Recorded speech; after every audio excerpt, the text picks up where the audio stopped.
Primer salmo. Si usted es nuevo, Salmos queda ahí casi a la mitad de la Biblia. ¿Sí? Si recién está familiarizándose ahí con la palabra del Señor, queda ahí a la mitad de la Escritura. Me gusta ese ruido de las hojas. Si lo encontró, me dice amén. Ahí estamos, leemos. Dice: bienaventurado el varón que no anduvo en consejo de malos, ni estuvo en camino de pecadores, ni en silla de escarnecedores se ha sentado, sino que en la ley de Jehová está su delicia, y en su ley medita, dice, de día y de noche. Será como un árbol plantado junto a corrientes de agua, que da su fruto en su tiempo y su hoja no cae, y todo lo que hace prosperará. No así, dice el salmista, los malos, que son como el tamo que arrebata el viento. Por tanto, no se levantarán los malos en el juicio, ni los pecadores en la congregación de los justos. Porque Jehová conoce el camino de los justos, mas la senda de los malos perecerá. Oramos al Señor. Padre, gracias porque me toca compartir tu palabra. Tú eres, Señor, el que nos habla, nos instruye, nos guía por medio de tu palabra. Que hoy, Señor, tu palabra sea para nosotros verdadero alimento y comida y de dirección para nuestras vidas. Derrama gracia sobre mi vida en esta hora mientras esté enseñando, predicando tu verdad. Que ella, Señor, sea siempre guiándonos, exhortándonos y llevándonos a tu voluntad. Háblanos por medio de tu palabra. Yo tengo hambre de oír tu voz guiando mi vida. Gracias, Jesús, en tu nombre, Señor. Amén y amén. Le puse por título a este mensaje ahí, porque sé que hay hermanos que les gusta anotar, escribir el título: La raíz de los justos. La raíz de los justos. Ese es el título de este mensaje. Ahora, ¿por qué predicar o meditar en los salmos? Porque los salmos siempre son una guía para nuestras vidas y contienen una enseñanza viva, ¿sí? Contienen de pronto y reflejan los sentimientos de los hombres de Dios, los sentimientos que muchos de ellos tuvieron al enfrentar diferentes realidades. Nosotros de pronto tendemos a pensar que los hombres de Dios son muy distintos a nosotros, pero la verdad es que enfrentaron los mismos dilemas que enfrentamos cada uno de nosotros en nuestra vida diaria. Y en los salmos muchas de esas vivencias y emociones quedaron escritas y plasmadas. Por eso cuando uno lee los salmos se identifica rápidamente con lo que puede estar escribiendo el salmista, con su dolor o su angustia. Uno logra identificarse rápidamente. De ahí que cuando alguien recién se convierte, uno le dice que sería bueno que comenzara leyendo la Escritura por medio de los salmos o por alguno de los evangelios para que conociera a la persona de Cristo. Pero los salmos tienen una gran riqueza y un gran contenido por sí mismo teológicamente. Era la manera en que el pueblo de Dios adoraba a Dios en el Antiguo Testamento. A través de los salmos ellos adoraban al Señor, cantaban salmos al Señor. Eso es parte de la realidad del pueblo judío, hebreo. Por eso cuando el Señor entra a Jerusalén montado en un pollino, lo que la multitud comienza a proclamar es uno de los salmos. Comienzan a adorar al Señor y a decir: bendito es el que viene en el nombre del Señor. Comienzan a recitar y a proclamar la verdad de la Escritura. Adoran al Señor a través de los salmos. Por lo tanto, los salmos tienen un gran contenido. El apóstol Pablo en el libro de Éfeso nos llama, o en la carta a los Efesios nos llama a adorar a Dios a través de himnos, cánticos espirituales y también a través de los salmos. Por eso es importante conocer toda la palabra del Señor. Amén. Yo recuerdo en una vivencia que tuve hace muchos años atrás, que estaba profundamente quebrantado, ¿sí? Hace muchos años atrás, siendo muy joven, más joven que ahora, no, siendo muy joven, tuve una vivencia ahí, en una de aquellas crisis que le dio a mi papá, uno de sus accidentes cerebrovasculares. El ver aquello para mí fue muy impactante. Y yo recuerdo que no podía orar al Señor. No me salían palabras en aquel momento. Y estaba en la sala de emergencia esperando. Y en mi mente comencé a recitar el Salmo 23. Y comencé a decir, aunque ande en valle de sombra y de muerte, no temeré mal alguno, porque tú estarás conmigo. Tu vara y tu cayado me infundirán aliento de vida. Y comencé en mi mente a repetirlo, no podía hablar, la emoción me tenía sobrepasado, hasta que logré sacar la voz. Y como no podía hilar pensamientos, solo repetía el Salmo 23, una y otra vez, hasta que la presencia del Señor estuvo conmigo en aquel lugar. Por eso es importante profundizar en la palabra, porque ella nos nutre.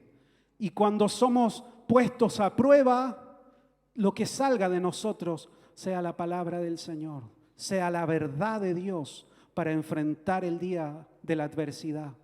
Porque cuando somos presionados, sale de nosotros lo que en verdad hay, lo que hay en lo profundo del corazón. ¿Usted ha visto cuando alguien es puesto a prueba por alguna situación? ¿Qué respuesta tiene? ¿Cuál es lo primero que aflora en su lengua, en su pensamiento? Si nos llenamos de la verdad de Dios, eso es lo que va a aflorar cuando seamos puestos bajo presión. Por eso, amar los salmos, estudiar la palabra. El salmo que acabamos de leer es un salmo anónimo. No se conoce quién lo escribió, quién fue el autor de este salmo. Pero lo interesante de esta verdad es que nos muestra gráficamente dos caminos. El camino de seguir a Dios y meternos profundamente con Él, y traerá esto como resultado, ¿sí? El ser, dice, como un árbol plantado junto a corrientes de agua, que da su fruto a su tiempo y su hoja no cae, y todo lo que hace prosperará. O nos pone en este otro escenario de la vida, donde yo vivo independiente de Dios, me alejo del Señor, y aquel camino entonces va a terminar siendo para mí un camino de perdición. Siempre la Escritura nos va a mostrar estas realidades, que hay dos caminos, un camino que nos lleva a estar con el Señor y disfrutar de su presencia, y un camino que nos lleva a la perdición. Nosotros vamos a elegir en algún momento a quién vamos a servir. ¿Serviremos a Dios, cuyo resultado es su bendición y la vida eterna? ¿O vamos a servir a otro Señor, cuyo resultado es la muerte y la condenación eterna? Siempre los salmistas nos van a poner en este desafío constante. Y yo hace muchos años atrás leí a un autor que se llama Tozer. Es un predicador, es un autor. Y yo parafraseé una de sus frases. Y dice algo así: no me debo de preocupar tanto por el resultado, sino de la raíz que dio vida al árbol. Y me gusta esta frase, porque nos hace mirar la profundidad de algo. Muchas veces cuando uno ve un gran árbol frondoso, se deslumbra por sus frutos. Nosotros solemos deslumbrarnos, ¿sí?, por lo que inmediatamente ven nuestros ojos físicos. Inmediatamente nos deslumbramos por el éxito que alguien puede tener, ¿sí? El éxito ya sea en lo secular, en lo espiritual, en lo ministerial. Uno ve una multitud reunida en una iglesia y uno se puede deslumbrar por aquello, por el fruto, pero desconoce las vivencias que hay detrás de aquello. ¿Cuántos años pasaron para que aquella persona así viera el resultado de su trabajo, viera el resultado de su permanecer en el Señor, viene el resultado de buscar constantemente al Señor. No podemos quedarnos solo con el fruto que nos puede deslumbrar, sino que tenemos que tratar de mirar más profundamente y ver la raíz que da vida a aquel árbol. Yo como pastor e hijo de nuestro pastor, he estado en la iglesia desde que tengo conciencia, razón, y he visto pasar mucha gente, pero mucha gente. He visto mucha gente que ama al Señor, genuinamente, apasionados por el Señor, que quieren servir a Dios y siempre caen en la misma pregunta cuando están ahí con mi papá o me hacen la pregunta a mí: ¿y cómo el pastor tiene la iglesia que tiene? ¿Cómo lo lograron? ¿Cómo hicieron posible esto? Buscando algún ingrediente secreto, algún atajo, ¿sí? Algún paso para seguir, los 5 pasos para el éxito. Pero lo cierto es que para que algo crezca y permanezca en el tiempo, se necesita precisamente tiempo con Dios. No hay un camino en esto fácil, no hay un resultado instantáneo, inmediato, no hay un secreto garantizado para el éxito. Se necesita tiempo con Dios, tiempo de permanecer en el Señor, porque la gente siempre busca aquello, busca ver cómo obtener el fruto sin entender cuán profundo el Señor tuvo que trabajar en la vida de alguna persona para que tuviera raíces firmes y pudiera sostener el fruto que el Señor le iba a dar, le iba a entregar. Porque si el árbol no tiene fuerza y no tiene raíz, se va a romper cuando llegue el tiempo del fruto. Y se va a perder el árbol y se va a perder el fruto. Por eso es que el Señor trabaja en la profundidad de nuestras vidas. Y a veces eso duele, ¿sí? Duele, porque el Señor nos va moldeando, nos va puliendo, va trabajando en nosotros y nos vamos dando cuenta que hay áreas de nuestra vida que aún tienen que ser trabajadas. Pensamos que ya lo habíamos superado y de pronto nos descubrimos a través de la verdad del Señor que aún falta que el Señor trabaje. Y el cambiar y el crecer duele, trae dolor. Cuando uno va creciendo, uno va descubriendo verdades. Y a veces esas verdades nos duelen. La palabra siempre nos insta a preguntarnos por las sendas antiguas, no por los métodos, ¿sí? Porque los métodos cambian, varían de generación en generación, sino cuál fue lo que hizo que las cosas se sostuvieran en el tiempo, que crecieran espiritualmente. Y siempre vamos a volver a 2 principios básicos, pero que olvidamos de pronto: la oración y la palabra. Son los que sostienen la vida del creyente y son los que sostienen la vida de la iglesia. Orar y leer la palabra. A veces queremos otros secretos, ir al seminario de tal o cual predicador, leer tal o cual libro y entonces vamos a ser exitosos. No, la palabra y la oración son lo que sostiene la vida del creyente y son los que sostiene a la iglesia del Señor. Entonces preguntamos por las sendas antiguas y la respuesta va a ser: ora al Señor y ama la palabra. A mí me enseñaron así desde que tengo uso de razón. Son los 2 brazos del evangelio, me decía mi papá: la oración y la palabra. Y con eso uno está en guardia. Si tú amas la palabra y oras al Señor, tienes comunión con Dios, vas a avanzar en la vida cristiana. Una raíz sana siempre dará frutos. Diga conmigo, una raíz sana siempre dará frutos. Por eso, punto número 1, es más importante ser verdaderamente creyente antes que parecer cristiano. porque una raíz sana siempre dará fruto. Somos llamados a ser cristianos auténticos y enraizados en Cristo. Echar raíz en Cristo. Usted dirá, ¿qué significa esto? Porque a veces los predicadores hablamos y decimos términos y la gente no entiende, ¿sí? ¿Qué significa? Es como cuando uno va al doctor y le escribe la receta y después a uno se le olvida y uno lee y no se acuerda del remedio. Y los farmacéuticos tienen un don de interpretación de receta, porque ven la receta y entienden el remedio.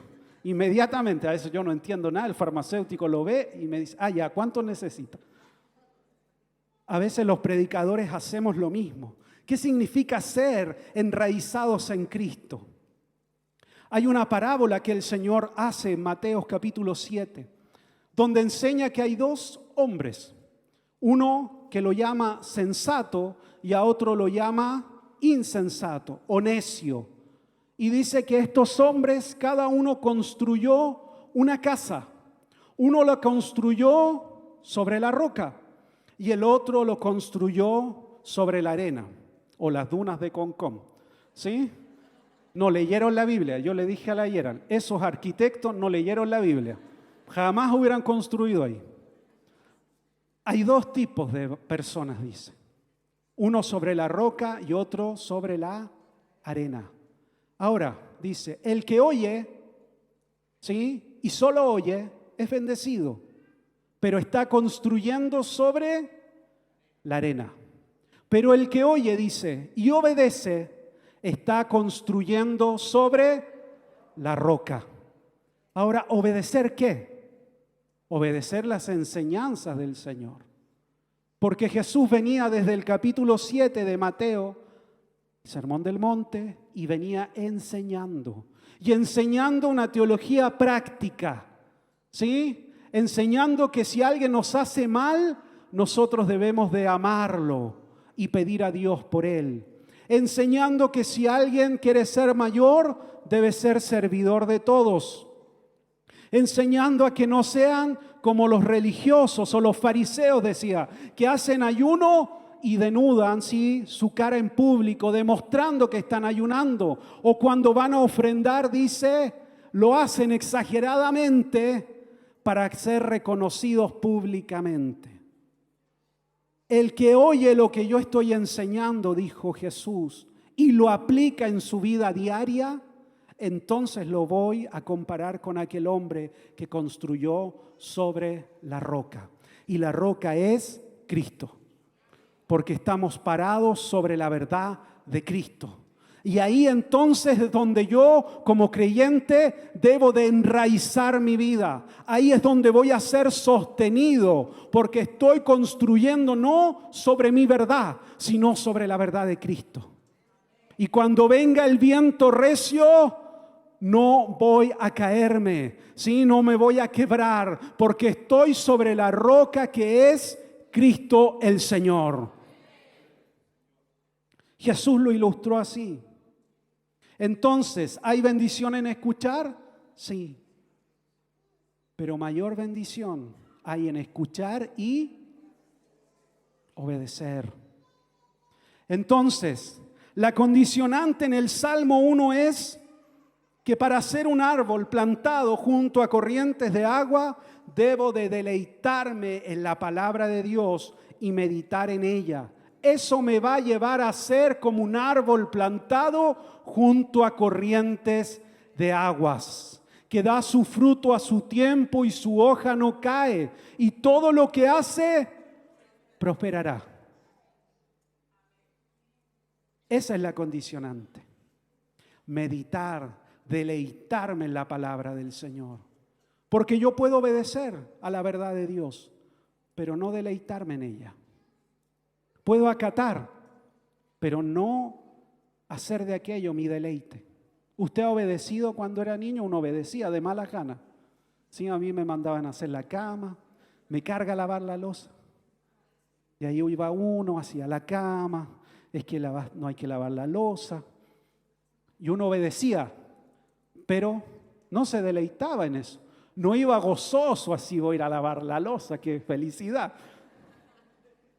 ¿O usted sí? No, Uno obedecía porque eran los papás. Pero la palabra nos llama a deleitarnos en su palabra. Punto número 2, no basta simplemente con acatar, debemos amar lo que Dios demanda de nosotros. Cuando obedecemos sin amar lo que Dios nos pide, nos podemos volver religiosos en un sentido negativo, donde guardar el mandamiento es más importante que amar al Dios que nos dio aquel mandamiento. Existe la parábola del hijo pródigo, ¿sí? ¿Usted la conoce? Hay 2 hijos, uno se fue, malgastó todo y el otro se quedó. Pero los 2 son pródigos, no solo el que se fue, porque el que estaba en la casa obedecía para recibir la herencia, pero no obedecía porque amaba al Padre. Estaba ahí porque estaba esperando el tiempo de recibir la herencia, de recibir el beneficio, pero no amaba al Padre. Por eso le reclama al Padre cuando éste celebra que llega el hijo que estaba perdido. Y su reclamo es: todo este tiempo he estado acá, te he servido, he dado mi vida y tú jamás me has festejado como festejas a aquel. Y la respuesta del Padre en el fondo es: todo está a tu disposición, pero tú nunca viviste como un hijo, sino que viviste solo en un acatar. Nunca tuviste esta relación filial conmigo, de amor de padre a hijo. Lo hacías esperando recibir algo a cambio. Y a veces, si obedecemos solo, sin amar a Dios profundamente, si obedecemos sin amar lo que Dios nos demanda, y si obedecemos sin amar a Dios, podemos caer en esta actitud religiosa de cumplir. Vengo al culto, asisto porque es mi obligación, porque la palabra lo demanda. Está bien, pero yo debo de amar ir a la iglesia, amar el congregarme, amar orar al Señor, porque no es solo un acto, un rito mecánico de poner mi reloj, tanto tiempo voy a orar, 15, 20 minutos, voy a poner la alabanza que me gusta porque esa me conecta con el Señor y cumplí, marqué mi tarjeta. Me deleito en el Señor, amo al Señor, tengo esta necesidad viva de estar con Dios. Necesito al Señor, por eso oro, por eso leo la palabra, por eso busco al Señor, porque tengo esta necesidad de estar con Él, porque amo al Señor. Es muy diferente que solo acatar. Deleitarse significa no solamente acatar, sino amar lo que Dios me pide. Esto es profundo, es obedecer a Dios y amar lo que Él me está pidiendo. Y meditar en su verdad es pensar en las aplicaciones que la Escritura tiene en mi vida práctica. Yo medito en su palabra, medito en la verdad que Él me está pidiendo y veo de qué modo puedo vivir su palabra en el día a día. Porque el Evangelio no es algo etéreo, ¿sí? No es algo que vive en las nubes y somos ángeles que andamos flotando por la tierra. No, el Evangelio es práctico. Nos llama a amar, nos llama a servir, nos llama a entregarnos, a predicar, a ser discípulos, a comprometer a otros con la causa de Cristo. El Evangelio es práctico y demanda cosas para nuestras vidas. Por lo tanto, me deleito en la verdad de Dios y también medito en ella. ¿Usted se ha quedado alguna vez meditando en una verdad del Señor? Nuestro pastor siempre nos enseñaba acerca de rumiar, masticar una verdad, darle vuelta, pensarla. ¿Qué quiere decir el Señor? ¿Por qué me habló esto? ¿Por qué me está guiando hacia aquel lugar? ¿Cuál es la respuesta que demanda de mí la palabra? Medito en ella. Ella es mi deleite. La palabra del Señor es mi deleite. Porque esto es lo que nos hará, ¿sí?, ser como un árbol plantado junto a corrientes de agua. Porque la palabra de Dios es un agua que sacia la sed de nuestra alma. Su palabra es como un agua que refresca nuestro espíritu, que calma nuestra sed y nos limpia de todo pecado. Tiene el poder de hacer fértil una tierra árida. Ese poder tiene la palabra del Señor. Dice el profeta Isaías, en Isaías 44, dice: ahora pues oye, Jacob, ponga ahí su nombre, María, José, Alberto, Juan, Pedro, Miguel, a quien yo escogí. Así dice Jehová, hacedor tuyo, y el que te formó desde el vientre, el cual te ayudará. No temas, dice, siervo mío, a quien yo escogí, porque yo derramaré aguas sobre el sequedal y ríos sobre la tierra árida. Mi espíritu derramaré sobre tu generación y mi bendición sobre tus renuevos. Y brotarán entre hierba como sauce junto a las riberas de las aguas. La palabra del Señor tiene el poder de hacer que aquello que vemos seco vuelva a ser fértil. Por eso cuando nos exponemos a la verdad de la palabra, nuestra vida comienza a ser transformada. Y eso es algo continuo. Necesitamos continuamente ser transformados por la palabra del Señor. Y por último, el último punto, paciencia. Hizo alguien ahí. Paciencia. Nada es inmediato, pero toda raíz nutrida por Cristo dará fruto. ¿Lo cree usted? No hay nada inmediato, pero si yo estoy siendo nutrido por la verdad de Cristo, dará fruto en mi vida. Porque Él es la vid, dijo el Señor, y nosotros somos sus pámpanos. Separados de Él, nada podemos hacer. Cerca de Cristo sí es posible. Cuando hay una raíz que está en Cristo, una vida enraizada en el Señor dará fruto. No te dejes vencer por la corriente de este mundo que nos arrastra y nos muestra siempre un éxito inmediato, instantáneo, vacío, espurio, puse aquí. Son como flores de un día, no permanecen. Por más hermosas que se vean las flores en alguna mesa, ya están muriendo. ¿Sí? Su belleza es temporal. Por más hermosa que se vea un arreglo floral, por más cautivante que sea en medio de una boda, ya han comenzado a morir, porque ya no tienen raíz, porque ya no están plantadas. Por lo tanto, aunque uno le cambie el agua y le eche moneditas, cobre, sal, todo el secreto ahí de la abuelita, inevitablemente aquella flor ya comenzó a morir el día que fue cortada. Cuando nosotros desviamos nuestra mirada del Señor y comenzamos a ver este éxito que el mundo nos ofrece y no permanecemos en Cristo, comenzamos a desviarnos, a desenfocarnos. Cada uno tiene que tener un blanco y ese blanco es Cristo.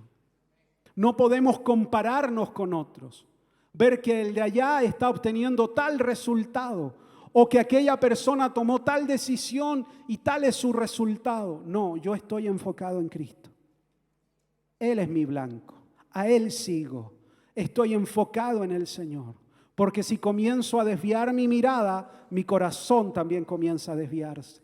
Así lo dijo Asaf en su salmo, en el Salmo 73. Él dijo: comencé a ver cómo prosperaban aquellos que eran perversos, que no buscaban al Señor. Y por poco, dijo el salmista, mis pies se deslizaron.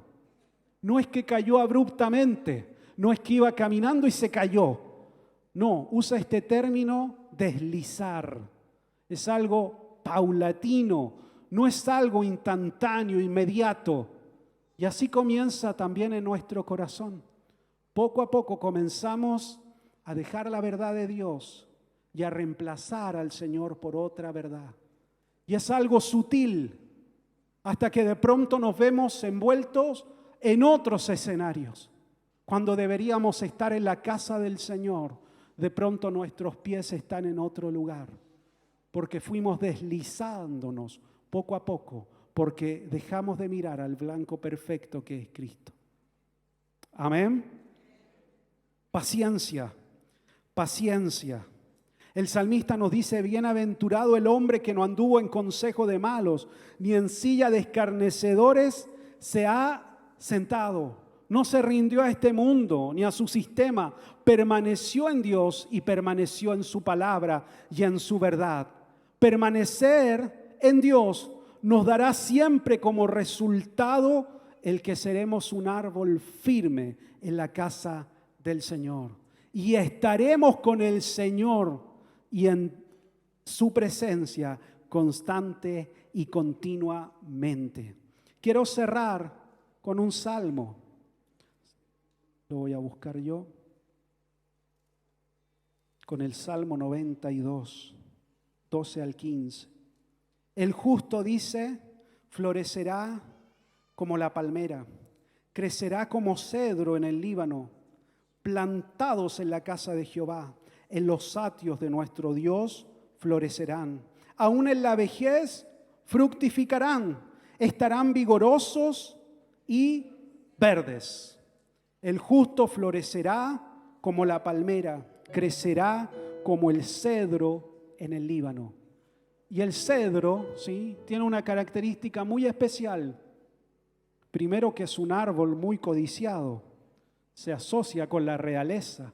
Recuerde que David dijo: yo habito en casa así hecha de cedro, y el tabernáculo del Señor está en tienda.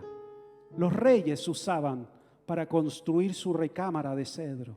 El templo del Señor, dice, cuando Salomón fue a construir, fue hecho de cedro. ¿Cuál es la característica especial del cedro? Que se demora años en crecer. Porque primero se enraiza profundamente.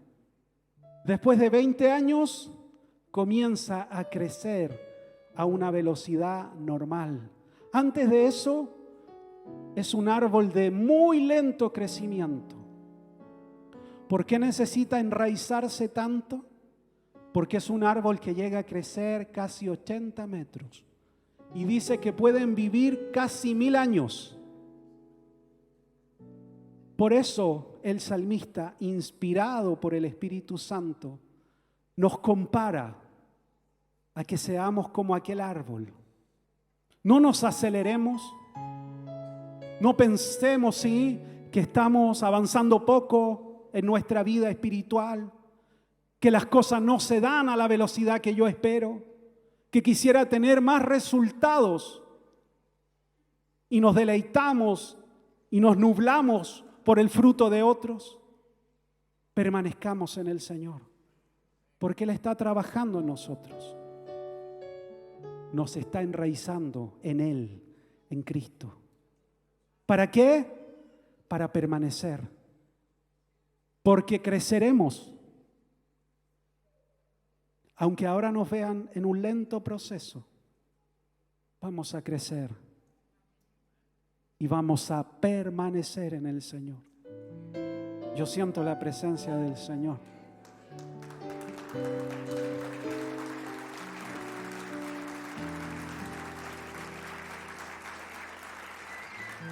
Estoy profetizando. Porque hay gente que se está desesperando.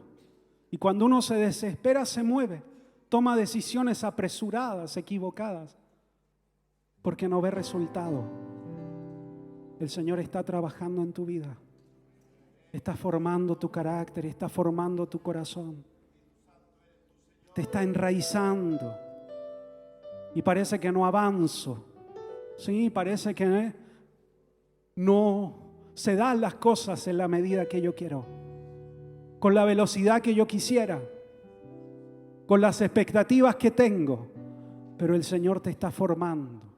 Está trabajando y estás creciendo y te estás enraizando en Cristo para que el crecimiento que Dios va a dar sea permanente, no pase, no sea cosa de un tiempo, de un momento, de un instante, sino que permanezca, Y yo quiero permanecer en la casa del Señor. Y en mi vejez tener vigor, tener fuerza, ser fructífero aún en la vejez. Pero para eso tengo que permanecer en Cristo, permanecer en su verdad, en su palabra. Póngase de pie.